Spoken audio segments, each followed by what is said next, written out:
Hey, this is Josh, or Spikeydrummer if you want to call me that anymore, whatever you prefer. Today we're going to work in my garage because my family's asleep and I could not sleep myself. I'm not very tired, and I decided that I was going to do another lesson video for you guys. And this time we're going to work strictly with the snare. But don't worry though, there's a whole lot of stuff you can do with the snare, and it's a really fun instrument, and it's pretty awesome. So anyways, you're still going to be able to use a lot of this stuff that I'm teaching you right now in your drum playing. It's all going to benefit you, and I hope you enjoy. I'm going to be playing down here like this, since I don't have my stool out here, and it best fits the picture, and I can talk to you, and yeah. But anyways, when I play this, my arms are kind of, you know, wings out here, but when you're playing on your set, your arms are going to be a lot lower because you're sitting down. Just remember that. Don't go practicing on your set with your arms out like this. So anyways. Okay, so I'm going to show you from a very slow speed to a fast speed how this is going to be able to benefit you. This is just so you'll understand that I'm not crazy in trying to show you a extremely hard and mean way to play a single stroke roll. So we're going to start slow and work our way up.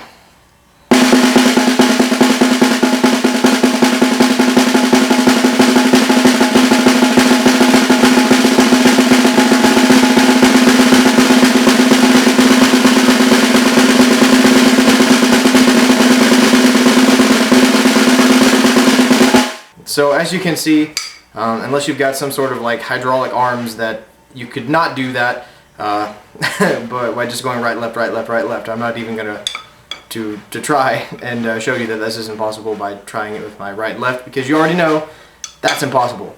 So anyways, I'm going to show you how to do that. There's a really simple way to practice for this. Always grip the stick at a balance point that you find, and the easiest way to find that balance point is to grip the stick between your finger, your pointing finger and your thumb, and drop it onto the drum set, or onto the snare, and you will get a bounce back. And it'll be really relaxed. You can feel it kind of being in a balance, and the stick will fall back onto the snare, and you can get several bounces from it even.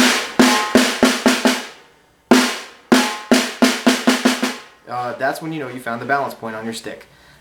If I move up here, it's not going to be good. If I move back here, it's a lot quicker. It doesn't feel natural. You find that spot on the stick, and that's really going to help you out. You have a good clean bounce. Try it with your left hand. It should be relatively close to the same. It should be actually exactly the same on your left hand. So anyways, once you've found your balance point, again, I'll show you mine. It's just like an inch or so behind the Vic Firth. Once you've found that, then you know that you are ready for the next step. And the next step is to start working on only controlling your stick to get 2 hits out of that drop. It's very easy. Left hand, right hand.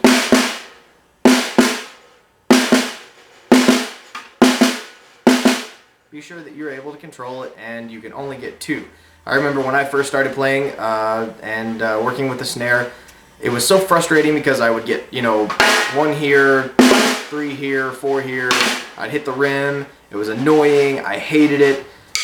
We all start out somewhere. Don't be discouraged. I promise you, if you practice this, get a practice pad, practice on your counter, practice on your desk at school, piss off your teachers. It doesn't matter. What's more important anyway, music or school? Okay, so I was just kidding about that whole school part. School's important, and you need it more than you need music, sadly enough. Practice this, and you will have it down pat. Remember, just don't get discouraged, because once you're discouraged and you decide to stop, then you never learn it anyways. What do you have to lose? You don't know it now. If you give up, you know you'll never know it. But continue to practice, and I promise you'll know it. So, anyways, once you're comfortable with getting 2 here and 2 here, then it's time to move up to the next step. This is the most difficult part to get down, because you have to have maximum control of getting 1, 2, 1, 2. We're going to start passing it back and forth between your right and left hands. Simple enough. Now remember, when you're doing this, I'm not making it happen, again, you know, with my arms or my wrists. It's naturally happening as a bounce. 2 hits. So work on balancing, passing back and forth motion between your right and left hands. You'll have 1, 2, 1, 2.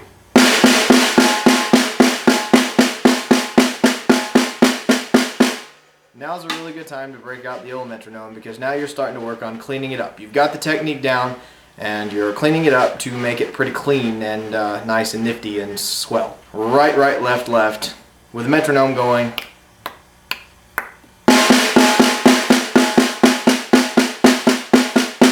It's a really humiliating experience, because then you realize, I should say humbling, because you realize that you're not perfect and a machine is more consistent than you are.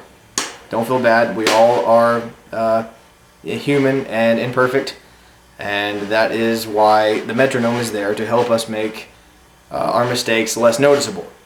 So anyways, play with the metronome. If you don't have a metronome, don't worry about it. Just try to keep it pretty consistent. Pass it back and forth, right, right, left, left. Once you have it at a slow speed, then start working your way up. Watch the distance between the snare and your stick. You want to keep them both relatively at the same height away from the drum set, your right and left stick. Your right hand is definitely stronger if you're right-handed. If you're left-handed, then your left hand's stronger. Be sure you keep the distance the same. Again, I still do this. My right hand is more powerful, so my stick's height is going to be a lot higher. Just work on that. Try to watch it. If you don't do it, no big deal. Just try to, what you're working towards is a constant sound, meaning you can't tell when your right hand's hitting and when your left hand's hitting. It's just kind of a constant wave of sound, and that's what you're looking for. Finally, when you get to the highest point,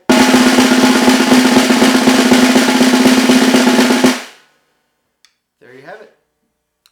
You are able to practice that now with a metronome at higher speeds, and it should benefit you very greatly.